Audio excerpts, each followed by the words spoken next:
থেকে যদি চাকরি না পায় পরে কে ঘাস কাটবে?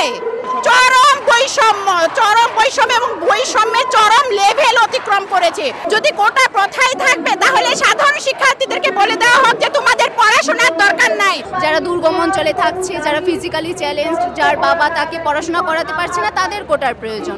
কোটি কোটি শিক্ষার্থীদের সাথে গেম খেলার কোনো মানেই হয় না।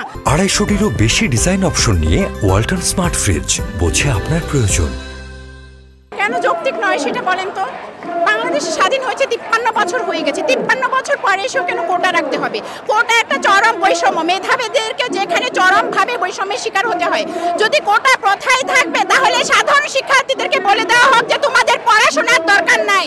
যারা কোটাধারী তারাই পড়াশোনা করবে। স্কুল, কলেজ, ইউনিভার্সিটিতে শুধুমাত্র কোটাধারীদেরকে ভর্তি করা হোক।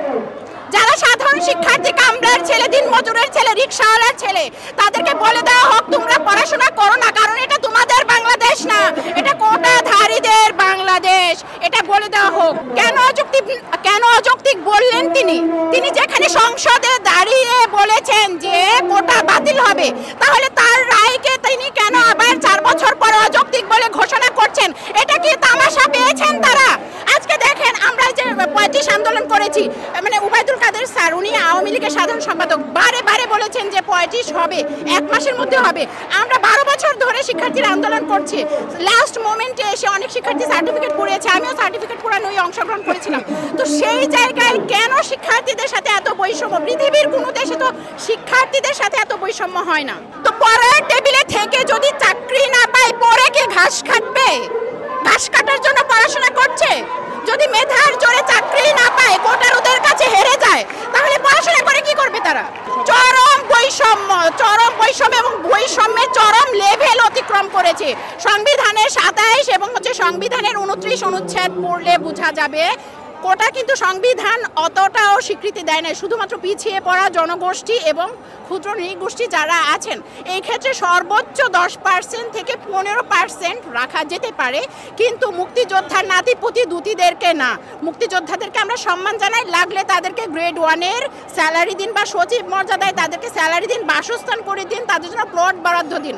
বাংলাদেশের জনগণের কোনো আপত্তি নাই, কিন্তু এই সাধারণ শিক্ষার্থীদের সাথে, কোটি কোটি শিক্ষার্থীদের সাথে গেম খেলার কোনো মানেই হয় না। এরকম যদি চলতে থাকে বাংলাদেশ আগামী কিছুদিন পরে, আগামী 10 বছরের মধ্যে মেধা শূন্য হয়ে যাবে। মুক্তিযুদ্ধের পরিবার থেকে শুরু করে তাদের সন্তানরা আর্থিক সহযোগিতা থেকে শুরু করে পড়াশোনা, চাকরিতে সব ধরনের সুযোগ সুবিধা পাওয়ার পরেও স্বাধীনতার 53 বছর পরে এসে তারা এতটা অনগ্রসর নেই যে তাদের নাতি নাতনিদের এই পর্যায়ে এসে কোটা প্রয়োজন। আর যদি নারী কোটার কথা বলি, নারীরা এখন পড়াশোনা করছে। যেমন আমি বিশ্ববিদ্যালয়ে পড়ছি, আমি এসএসসি এইচএসসি পাশ করে বিশ্ববিদ্যালয় পর্যন্ত আসতে আমার কোনো কোটার প্রয়োজন হয়নি। চাকরিতে আমার কেন কোটার প্রয়োজন হবে? আমি কোটায় চাকরিটা পেলে আমার যে মেধাবী ভাইটির পদ আমি নিয়ে নিচ্ছি, তার প্রতি যে অবিচার হচ্ছে এর দায় কে নেবে?